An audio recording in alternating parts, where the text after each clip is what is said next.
Do-do-do-do. Oh, Gerald, I wonder if you can get in.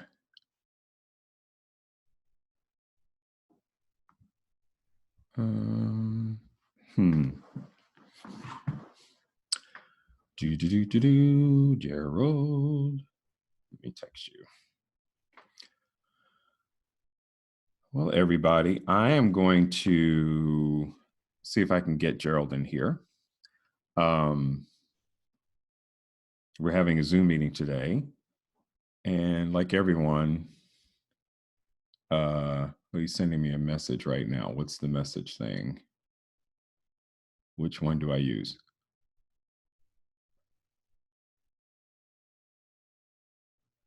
Oh, I see what's happening.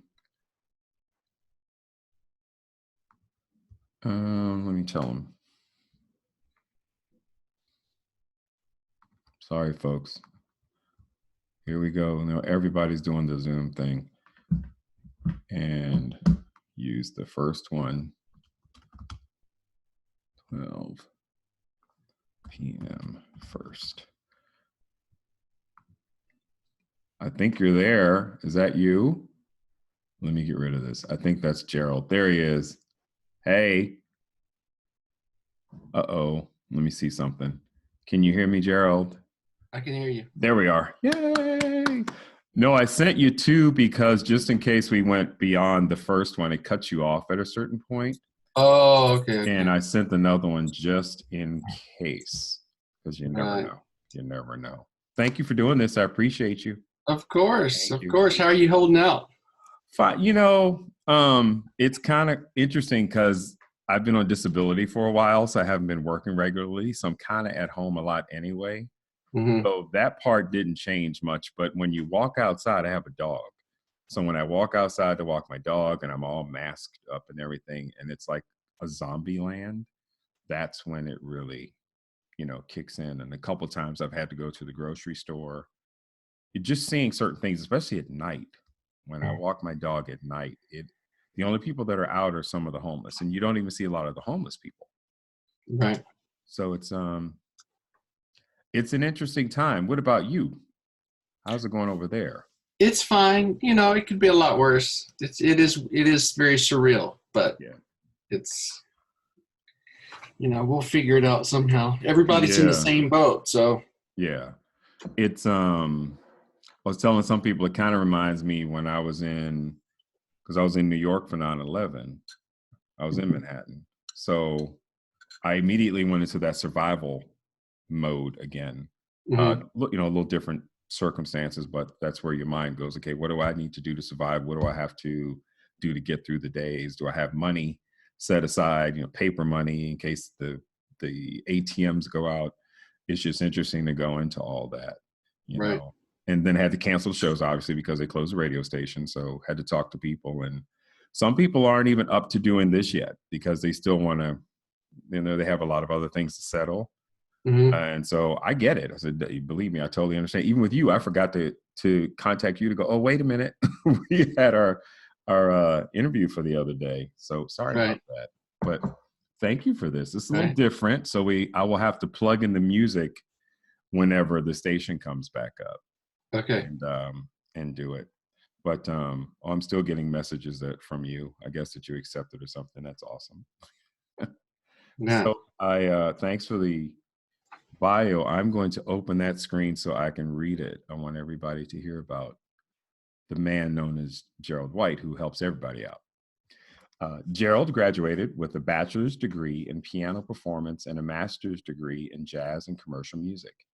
His voice can be heard on over 200 film and TV projects where he has realized his dream of being a session vocalist in Los Angeles. He currently chairs the Singer Committee at SAG-AFTRA, both local and national, as well as running a vocal studio of 25 years in Santa Monica, California. Gerald has been certified at the Institute for Vocal Advancement and has developed a continuing passion for helping singers not only realize their dream, but own their instrument and sing with freedom, both technically and emotionally. Ladies and gentlemen, I present Mr. Gerald White. And there he is right there. You'll see him when you go on YouTube and all the other places, you'll see his face right there. This is the man. I can honestly say I had a great time in sight reading class, and I got to come back. I take my book everywhere with me, believe it or not. Oh, Always, good. it's always Wow. in my bag. But here's the Right. bad thing: I never get to bring it out as much as I as I need to. But it's Right. always in my backpack, or wherever I'm going. It's always with me. So if I Right. have any downtime, I can, Yeah. flip it Awesome. open and look at stuff. I figured that's better than not having it with me, and it shows the effort to get me there, right? Right. Well, and now look at all this time we have now. Exactly.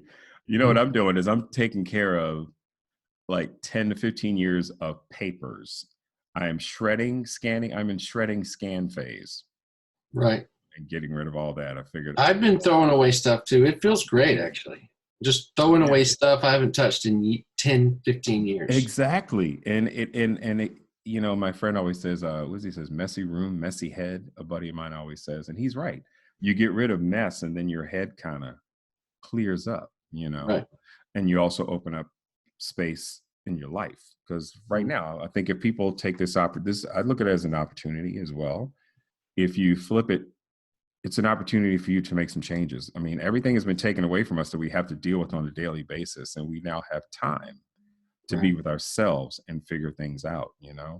So I think it could be a very positive thing for a lot of us. There could be some great opportunities coming out of this for people just to make life changes when Yeah. Oh, yeah. all of this smooths over.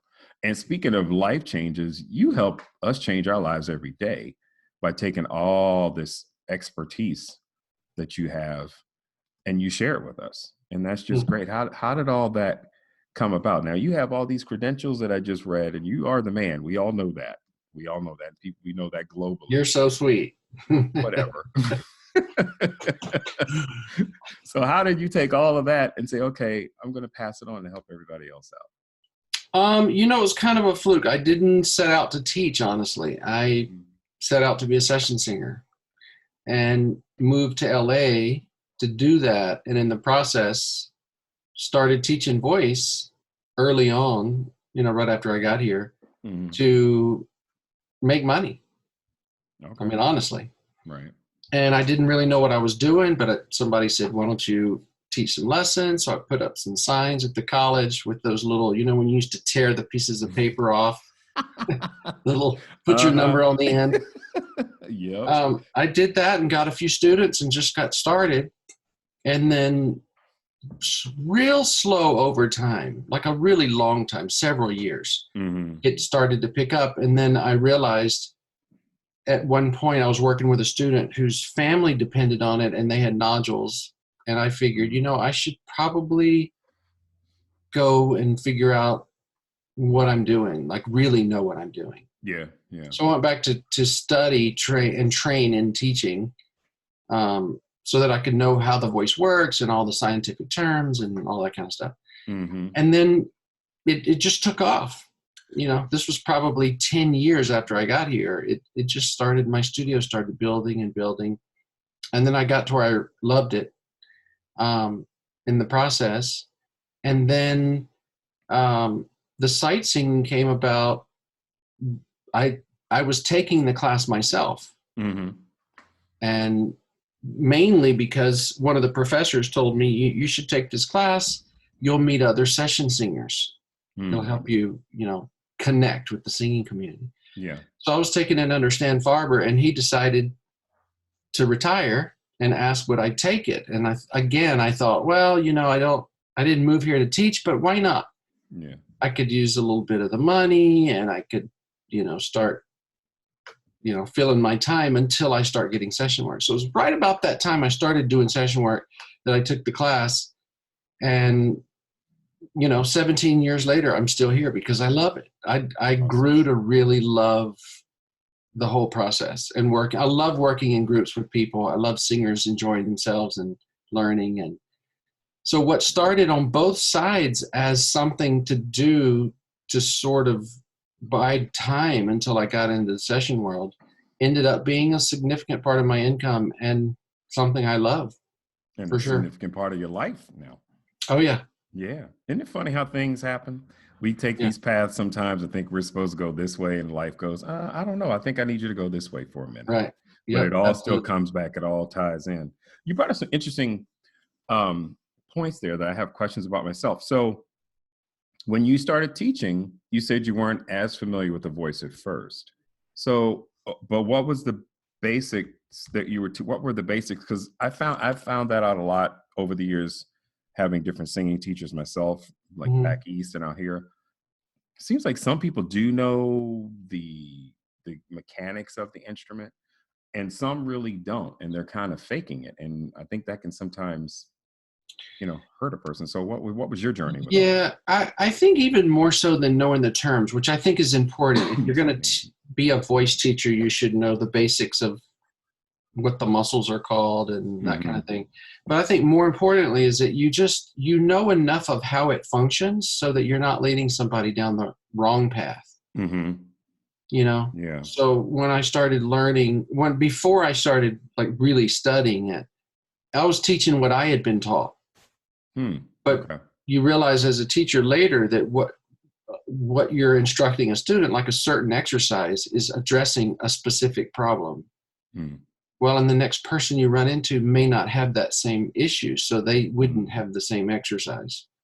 Yeah. So, I don't think I was leading anybody down the wrong path at the time, but I definitely didn't know really how the voice functioned. I just knew what I had been taught so far, and was helping people breathe better and have better posture. And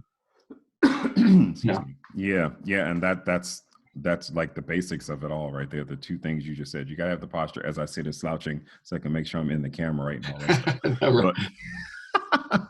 But you got to do all that, and you definitely got to breathe from down there. Those are basics. But one thing I learned myself along the way from teachers like yourself were the differences in the male voice box and the female voice box. There are a lot of different things that happen with the girls' boxes that don't necessarily happen with ours. So that was really interesting to me as well. And I guess that's where they get their mix from before they do their transitions, is a little simple. Well, like a girl's voice is 2/3 head voice and 1/3 chest voice, and the guys is just the opposite. Ours is mostly chest voice anyway. We talk in our chest voice, we sing in our chest voice. Predominantly, not all the time. But a female talks in her chest voice, most of them. And then when they sing, though, most of their voice range is head voice.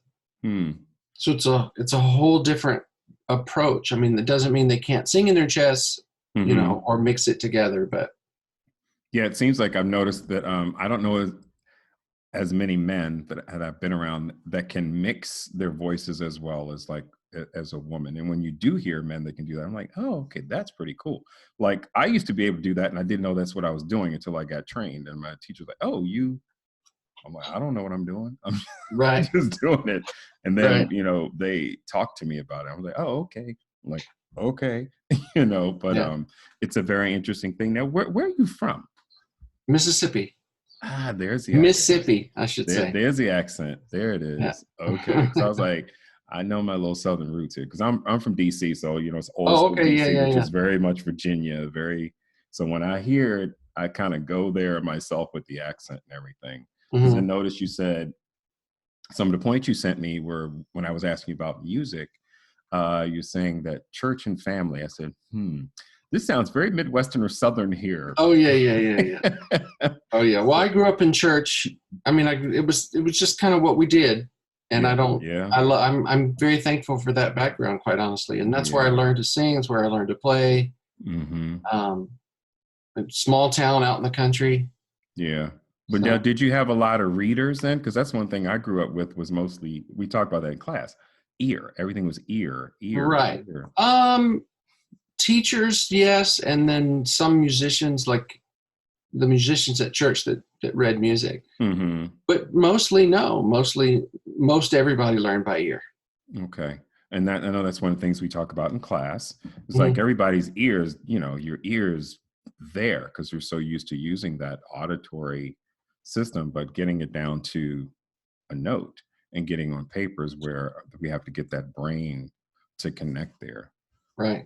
I remember that explanation, from class, and I remember how we did the numbers, the 1, 2, 3. What was it? Was it Mary Had a Little Lamb? We did like. Oh this, yeah, where you had to figure out the song. Yeah, and then it ended up being like that famous nursery rhyme or whatever. We're like, what? Because we were Yeah, so yeah, yeah, busy going, 1, 2, 3, 1, 2, 3.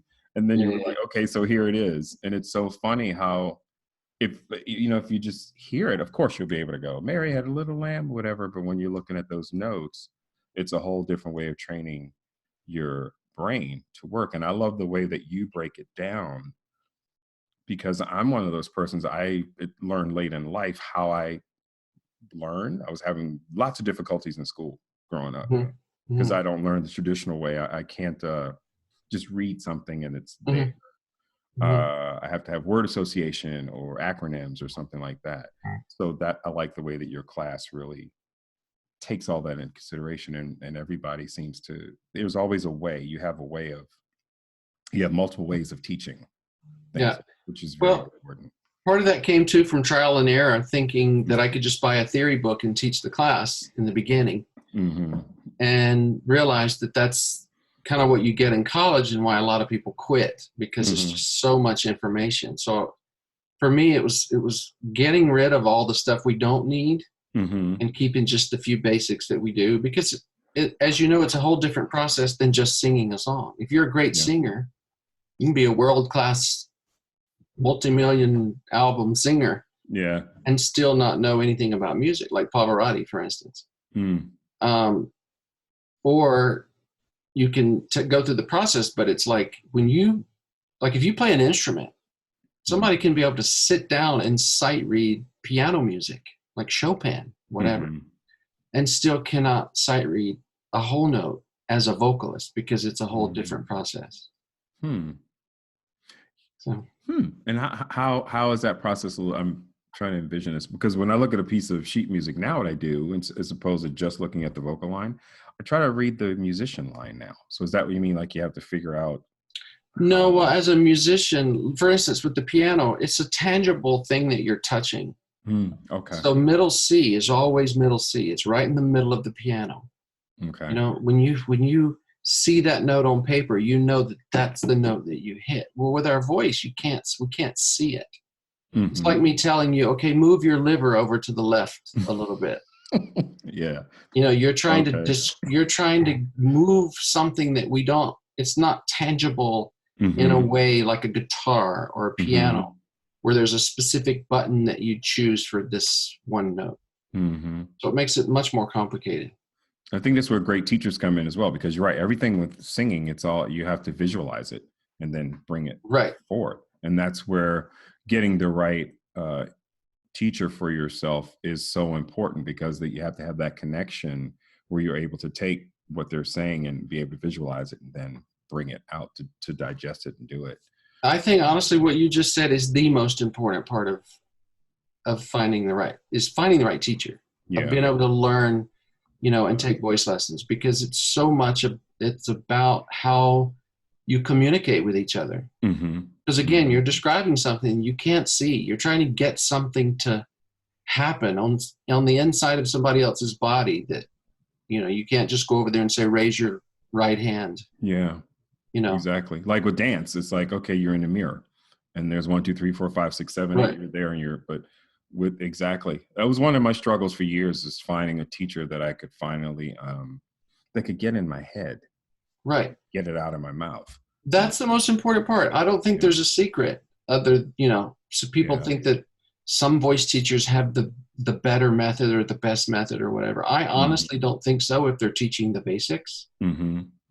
I feel Mm-hmm. like after doing this for so long and working with so many teachers and working with teacher training, that it really is, it's just a process. And Yeah. you've got to find one and then stick to it. Hmm. Now, Find that person, like you said, that can get inside your mind and really get results, and then stick to it. You're not going to learn it. You're not going to figure it all out in one lesson. It's going to yeah, take maybe years.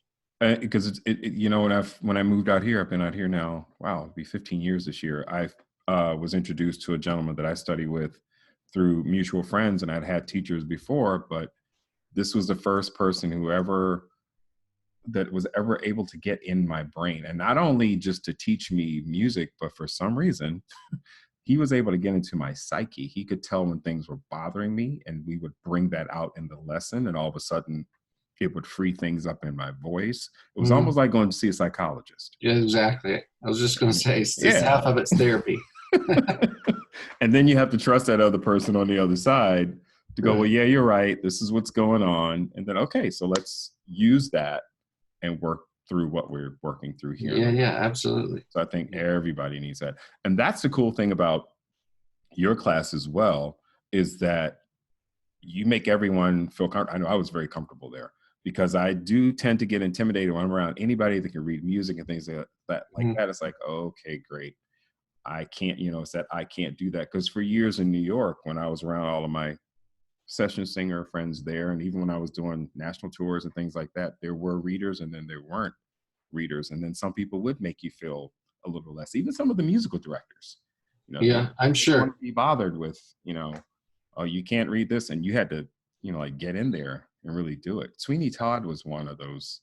Oh yeah, well that's Sondheim. That's hard stuff. When I did that show, it was, and not only that, I got it from the singers on top of it, because it was one of those things where they put me in the tenor section and they heard me speak, so they figured I couldn't sing anything tenor wise. So even the singers were giving me grief. And then when I started singing it better than them, it's like, oh, really?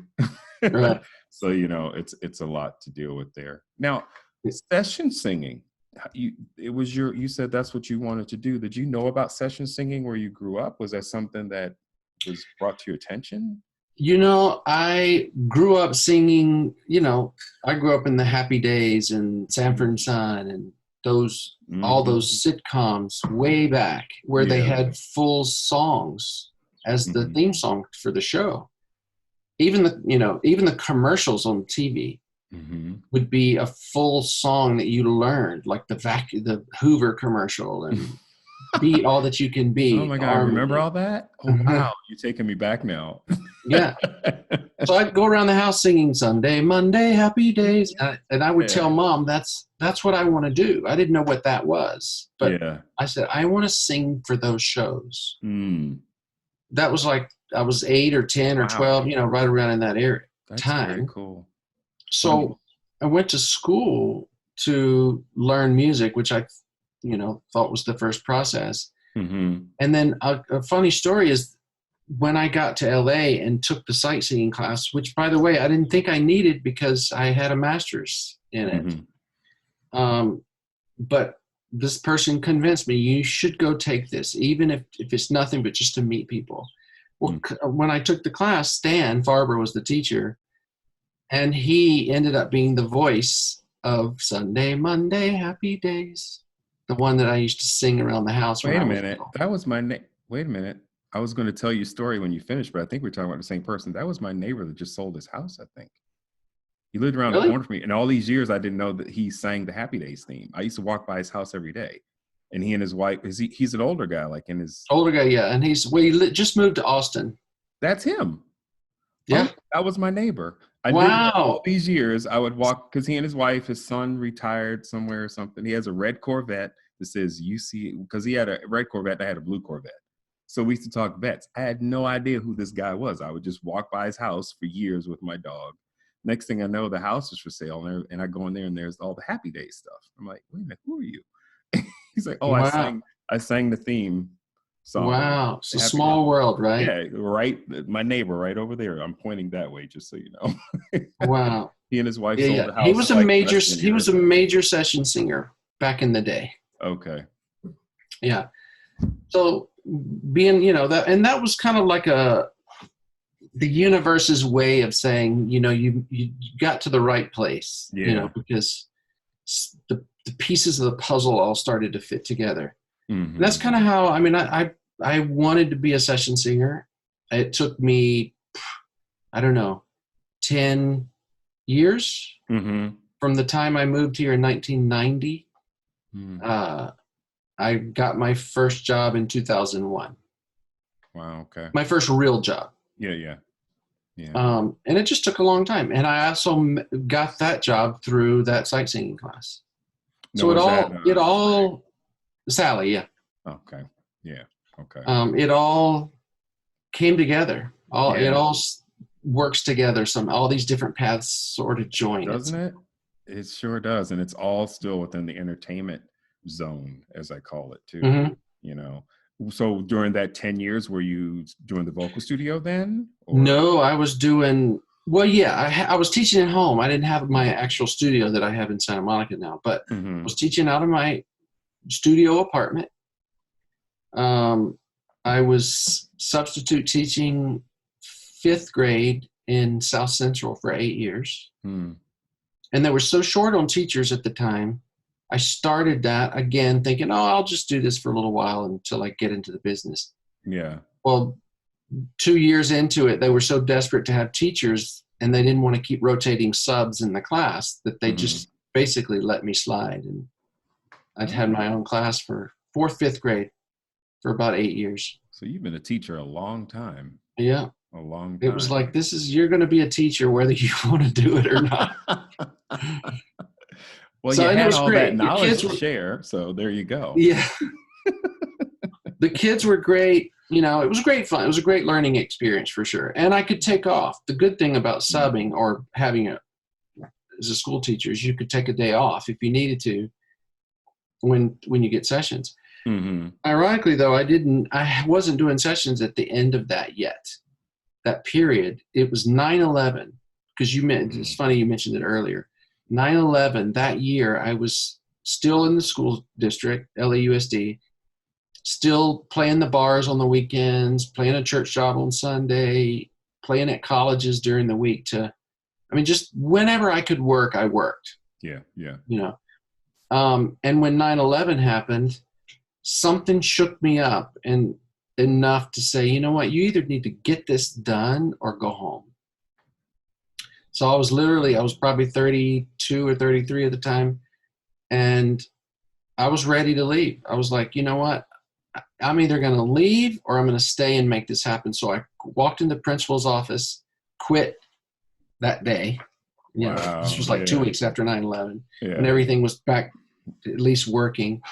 And it was probably a month or two after that I got my first film. And see, that it's crazy.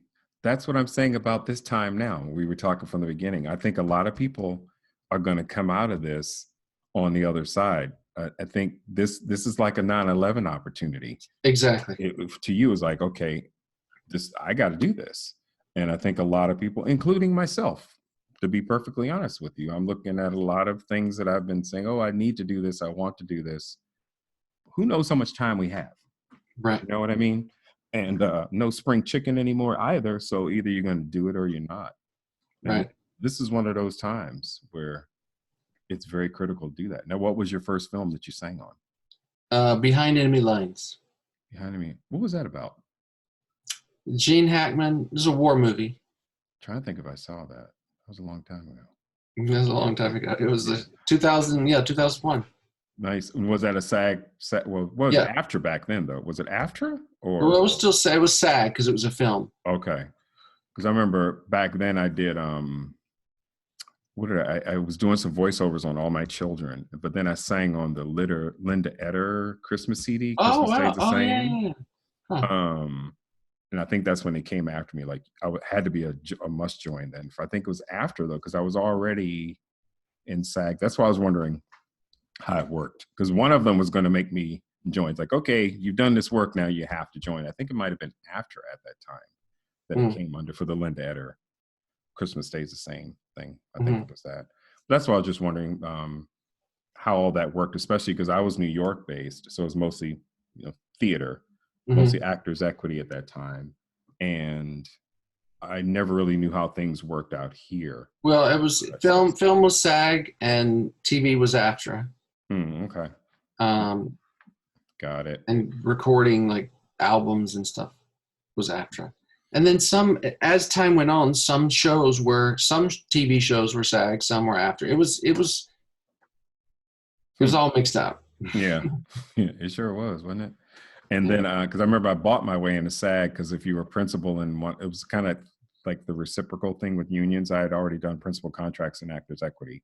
Like So maybe you could, yeah, so you could just join the other one. buy your way into the other one. Right. Kind of thing. Yeah. Which they can't do anymore, and we're lucky because of that.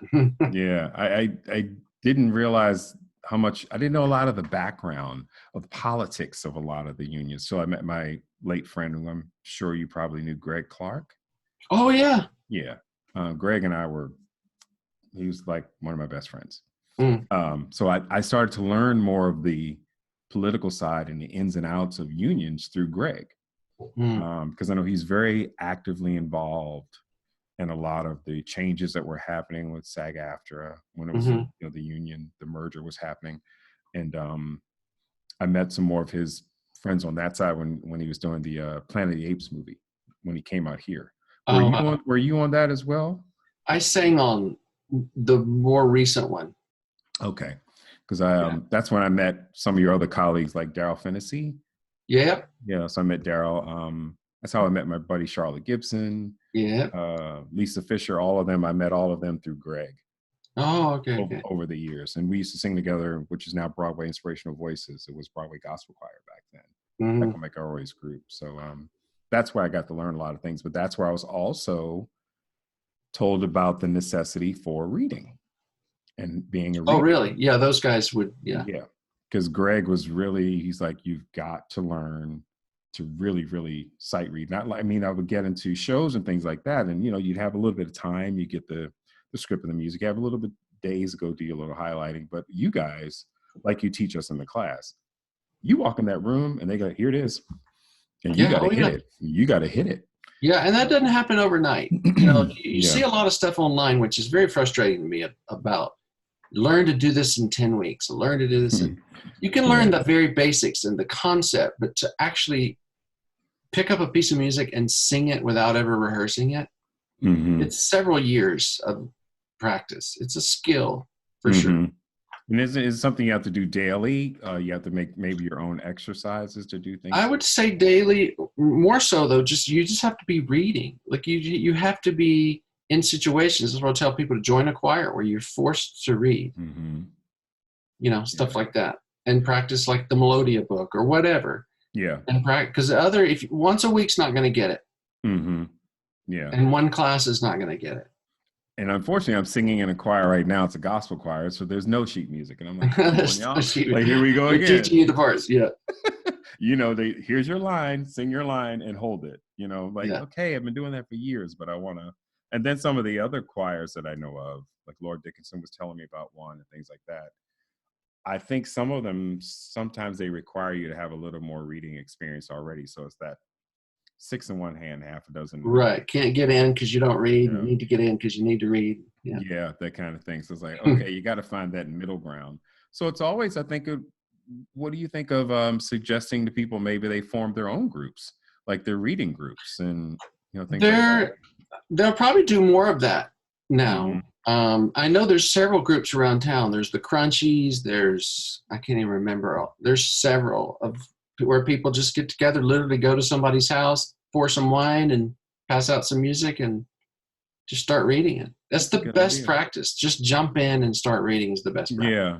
You know, that's a good idea. People could actually start doing that now with the little Zoom thing too. Everybody could email each other a piece of music and all get on Zoom and just try to figure it all out. Yeah. That's a good way. And I was going to another class because I took your suggestions on all of that, getting choirs and all that. I'm like, I could just find a choir that will pick up some sheet music.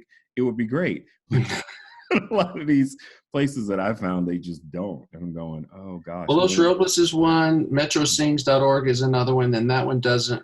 It requires you to read, but not as proficient as some of the other choirs require. Okay. All right. And then I know the one Laura told me about was kind of out there. I think it's in Thousand Oaks. So that's Los Robles, yeah. Okay. She loves it though. She told me how she loves it. And she's also training in some other ways. I love Laura Dickinson. She's just such a sweet lady. Such a sweet lady. Now, how often do you update the books? Because I noticed that my book's a little different than I met someone else that taken the class and I was comparing. Do you update them very often? Well, I have the new one. This one, that's right. Plug. There's a thick one, which I did was I combined the two small ones. So I think I first met with you when I had one for one level and another one for another level. Yeah.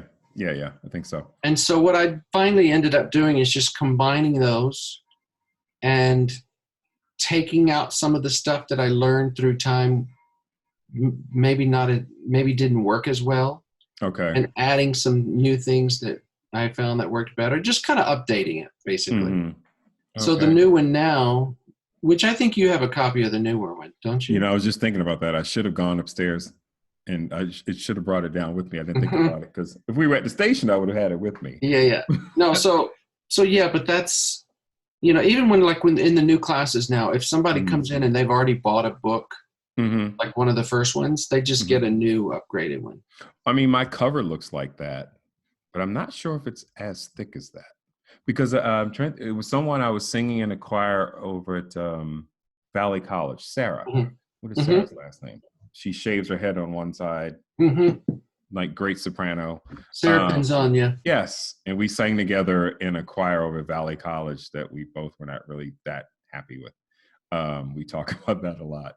And I think her book, it might have been Sarah's, was a little bit different. Like the pagination wasn't the same, and there was some different things in it. But my book, I don't think it's as thick as that, but it's a good size. I think I do have the beginner book. Well, then if you have, this is for all three levels. Okay. This one is this, it's for all three levels. Okay, I'm gonna have to get that one then. It has some new stuff in it. It has a whole rhythm section in there now. Has a whole section on songs for intervals that these things weren't in the other books. So we had a couple pages of that where you had, because I should have just brought it down. I didn't even think about it. But so tell the folks when they eventually hear this, how does the class work? Give us a little breakdown. Well, there's three levels: beginner, intermediate, and advanced. Beginners on Tuesday, intermediate on Wednesday, and advanced on Thursday. Beginners literally starting from ground zero. We learn what a whole note is, what middle C is, what is a key, what's a staff, And then my goal is to have that person up to par with the very basics by week 6. Then you go to intermediate and you start applying it. So intermediate's about applying it and introducing minor scales. And then advanced is for people that can already read, and we sing a lot of charts, and we pull people in front of the class 2 and 3 and 4 and 6 at a time, pass out a piece of music, and they just have to sing it in front of everybody. Put them on the spot. Right. And everybody sits there like, okay, what you got? Yeah. And it's a 6-week class. And I repeat it every quarter. So it's on 6 weeks and it's off 6 weeks and then on 6 weeks, like that. And some people repeat classes. Some people will go back and take, they'll take the advanced and they'll go back and take the intermediate if they feel like they need to brush up on just the technique part of it. Yeah. And I would say the intermediate class is the class that's the most tedious because it's right in the middle. It's where you've just learned the basics, but you're not up to advanced yet. So we're really doing a lot of calling and a lot of interval training and not as much like group song singing as advanced, for sure. And you also do it online. And I do it online. And I've got to start promoting that. I haven't promoted it. Singers seem to like it. It's basically all the classes online. And then I have tons and tons. I have a whole year program. So let's say you go in there, it's 52 columns with 7 things to do during each week of the year. And it takes you through it and it tracks your progress so that you can start from the beginning and move all the way down. Okay. It's got Name That Tune. It has dictation. It has 600 pages on this site. Wow. Yeah, you need to promote that more. Yeah, I do. Marketing is not my specialty. Well, that's why I brought it up for you. That's why I brought it up. Social media is, I'm getting used to it. I should just say that. Well, the next month or two, you may get a big amount of people going on there online, because this is where we are right now. Yeah. There, as well as, are you doing it yourself virtually? Are you holding the classes virtually? No, I may do a couple of those. I'm just trying to adjust to everything right now. But it looks like we're going to be hunkered down for a while, so yeah, I'll probably do that. Because there was also, I was looking at your online class. I'm not a big online class person, because I love interaction of people live, but I could never, there were two things working against me. One was either the schedule, I couldn't get the Tuesday afternoons to come because I was going to take the beginner again. Mm-hmm. Or financially, I couldn't make it because I've just had a lot of things going on. So I was like, well, let me look at the online, because something's better than nothing. Right. And that's why I was thinking about that myself, of doing the online one. But it is much more fun in class, obviously, because absolutely you're interacting. I like that way more than, it's like a voice lesson's better in person than on Skype. But if that's all you have, then that's all you have. That's all you have. Yeah. And a lot of singers, I remember Amy Keys was one of the first ones. She used to take the class, and then she'd get called on tour to sing, with Phil Collins or whoever she was singing with at the time, and needed classes, needed a way to practice. And that's kind of what spurred me to start building the site. It took about a year to finish it. But, I started putting together all these exercises so that singers can practice when they're away. Yeah.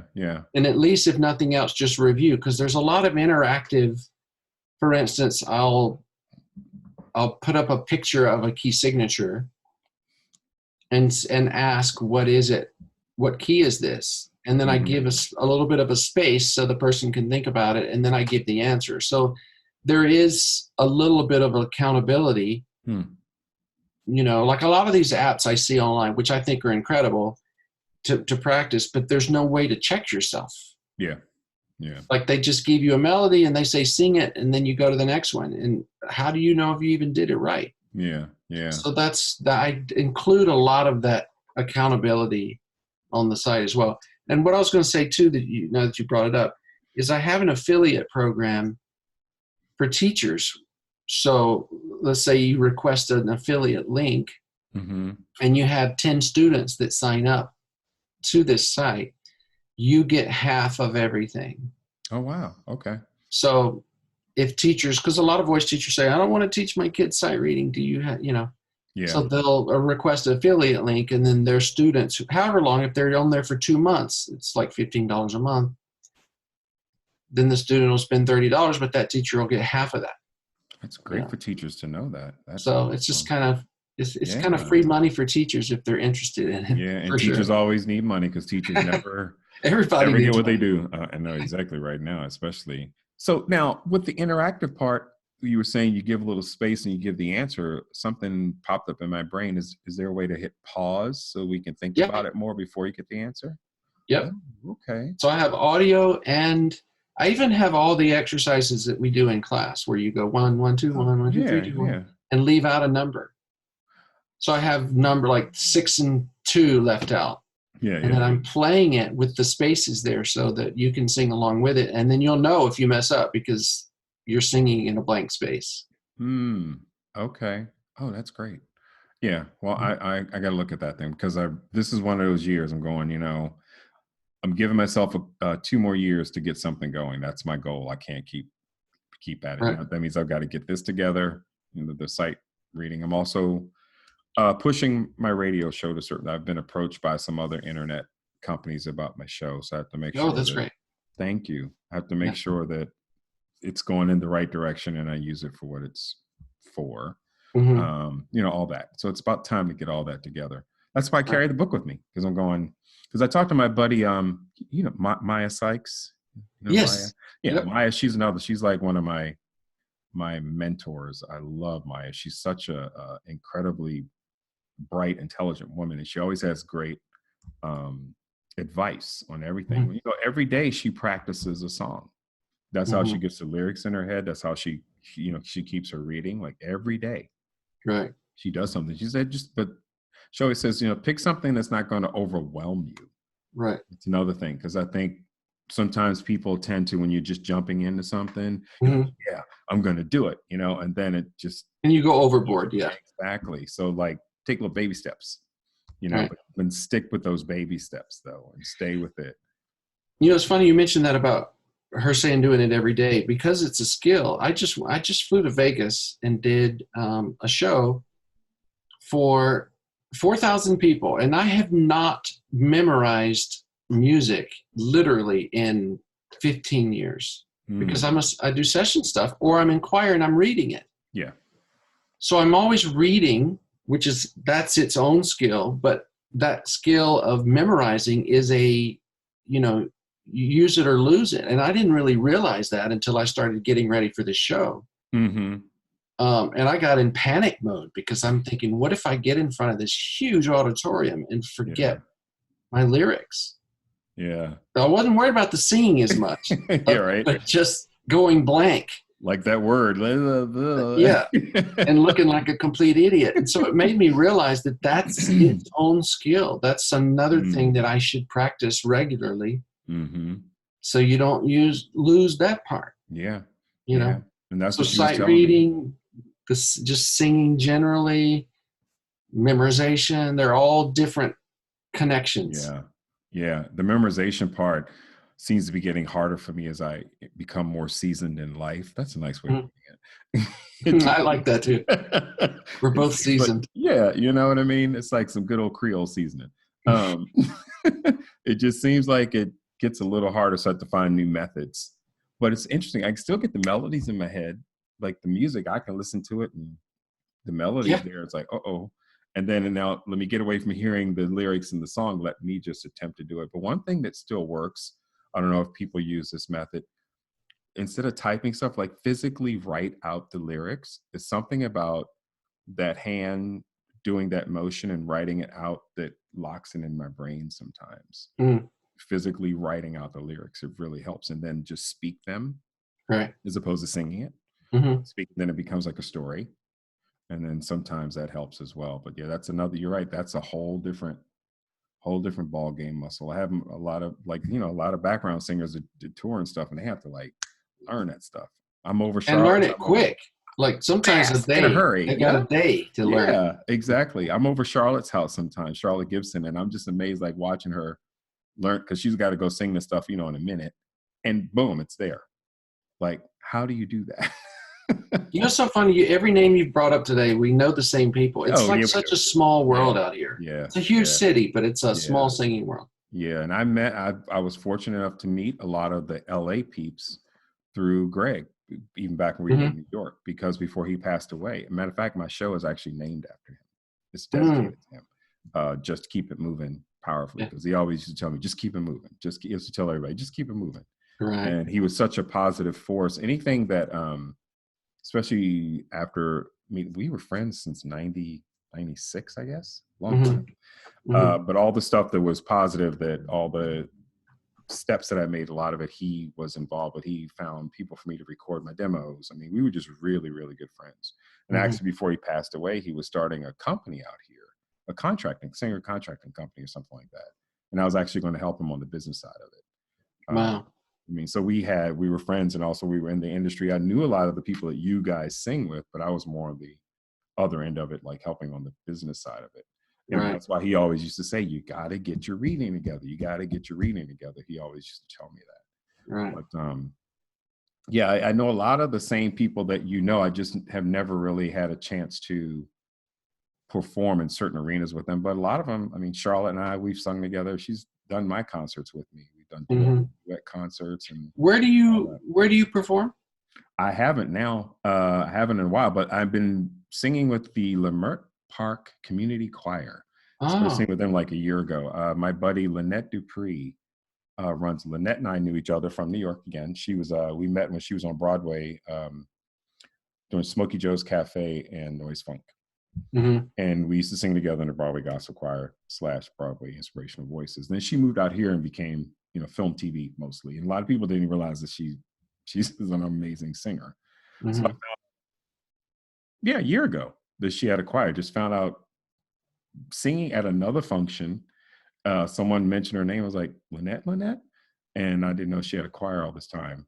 Excuse me. So I've been singing with her, but obviously we just got shut down like everyone else. Mm-hmm. But we practice in Leimert Park, and we just do different festivals and different events when she finds them that are coming up. We were supposed to go to New York late spring, I think, early summer, but like everything else, that's probably going to be canceled. Right. So I haven't really been performing much. I do I sing at Rockwell Table and Stage sometimes in different Oh places. yeah. I do a lot of the stuff there. I'll back them up or do whatever. And I haven't done my own stuff in several years. That's what I'm. Shame on you. I know. And you're right. And I was just so funny, right? When all this happened, I was just thinking, I started off here where I'm talking to you in my dining room. I have my place is almost like a New York brownstone. Oh yeah. So actually, some of it's on YouTube. You'll see Charlotte, myself singing, and my friend Ebony, who took class with you. I set up my dining room because it's raised as a stage. I have a piano. I'll get 2 other musicians and have 3 background singers. And then I have a sunken living room, and I can put about 40 folding chairs in my living room. Mm-hmm. So I set it up as a stage, as like a small club. Mm-hmm. And I just do it here. I put up the Chinese screens or whatever. Oh yeah. Make like a backstage and put some LED lights and mm-hmm. and I would do the workshops here before I would go out to do the shows at clubs. Mm-hmm. And I just invite people and I give them little sheets to critique me. Did you like the song? What was the outfit like? To really help me shape it. And that's something that it took a lot of guts to do because some people are not kind. So you had to make sure, you know what I mean? So I had to be ready. So I invited people that I knew that would give me constructive criticism, tell me the truth, and just like help me out. So I did 3 shows here, and then I went out and I did M-Bar is gone now. I did a place at M-Bar, did a show at M-Bar and a couple others. But and I do a show every year called Both, A Hard Day, Silent Night. Jason Page, I don't know if you know Jason. Oh, yes. Yeah, so Jason and I've known each other as long as, that's how I met Greg, through Jason. Huh. So Jason and I've known each other 24 years now. Every year, it's the Beatles Nativity, we call it. It's the Nativity story told to the music of the Beatles. And all of your other buddies in it, Laura Dickinson, Maya, like everybody sings in it. So we do that every year at holiday time. And it's nice. Different arrangements. All the music is rock or soul, a cappella. It's a lot of different arrangements, but the whole nativity story is told completely to the music of the Beatles. Every lick of music is the Beatles. And some of it's on YouTube, I think. So I've been doing that for, you said the 11th year, so I've done it like 9 out of the 11 years. Wow.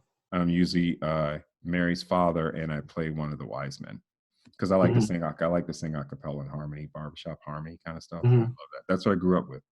Right. So that's the stuff I love to do. Well, but I haven't been singing as much as I'd like to. That's why I was glad I got back in Lynette's choir, just to get out there. I said a lot of things I put on pause, and because I was getting my other situation with work, and then I got hurt, and I was like, okay, I'm on this disability thing, and just trying to get life going. So next thing you know, a week's gone by, a month has gone by, 6 months, and it's like, well, wait a minute. So yeah, that's why I said I carry the book with me everywhere. I really want to get together. You've been a great inspiration with that. Coming to the session with Dylan and Casey. No, yeah, Kelsey. Yeah, Kelsey. Yeah. Kelsey was great. I mean, you put stuff together like that. You're as you said, you're the chair of those. What is it again? The chair of the singer committee. Yeah. So you're always. That's why I would ask if you would do the show, because I know your background and stuff, and people like you don't have to do what you do. You don't have to give it back, but you do. And even that was a great turnout. And hopefully if I can get their schedules together, we were just about to do a show with Dylan and Kelsey as well. But, nice. But everything, everything is everything right now. Well, but it's like you said, I think this time is going to be a time where you've got plenty of time to think, and you've got plenty of time to do projects that you said you didn't, you were too busy to do. Yeah. Too busy, or just running from it and using an excuse of being busy. Now you have no excuses.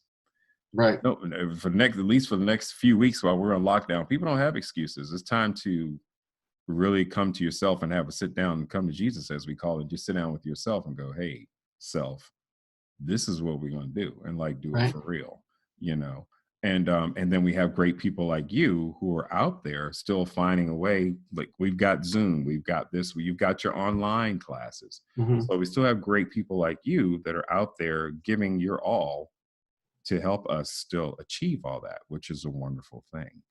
Right. Oh, thank you. Got your It's life. fun. It's fun. I've grown to love this whole singing community, and the teaching that I do. I never would have thought. I mean, growing up and even moving to LA after studying in college, I never would have thought I would have taught. Yeah. But I love it. But that was your calling, and you still get to do what you want to do. Oh, I'm looking at the time. And I still get to do sessions. Yeah. It's going to cut us off soon, but I want to thank you. We can still go into another half hour if you need to, if I didn't get to let you talk about stuff that you wanted to talk about, because I know I can be chatty.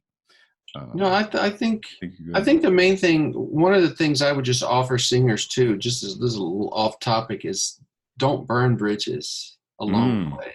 That's huge. Because when you were talking about the people that you, like the people that you were in contact with, like Laura and Greg and all these people you mentioned, it's such a small world, and you never know who you're talking to. You never know who you're sitting by. It's just like you didn't know who the guy was around the corner. Absolutely. And you got to watch what you say. You have to watch your opinion. You have to, you get in a sticky situation at work with a singer. You just have to be careful about how you handle it, because you never know. Yeah, exactly. And that's how I always close out my shows. So funny you brought that up. I always have this quote before it cuts us off. But great Hal Jackson was my great aunt's father. He was one of the first Black DJs in this country, who played the path of a lot of things. He owned WBLS, he owned the Apollo and everything. And he would always close out his shows by saying, it's nice to be important, but it's important to be nice. Right. And that goes to exactly what you're saying right there. Right. And I want to thank you, Gerald White, for being with us. I think Zoom's going to cut us off in a minute. Okay. Thank you, Greg. It's a pleasure. Everything. All right. And hopefully I will be back in class, even virtually, very soon, because I appreciate you to appreciate everything you do for us, and keep it up. All right. Thanks so much. Stay safe. Take care of yourself. Bye. Bye.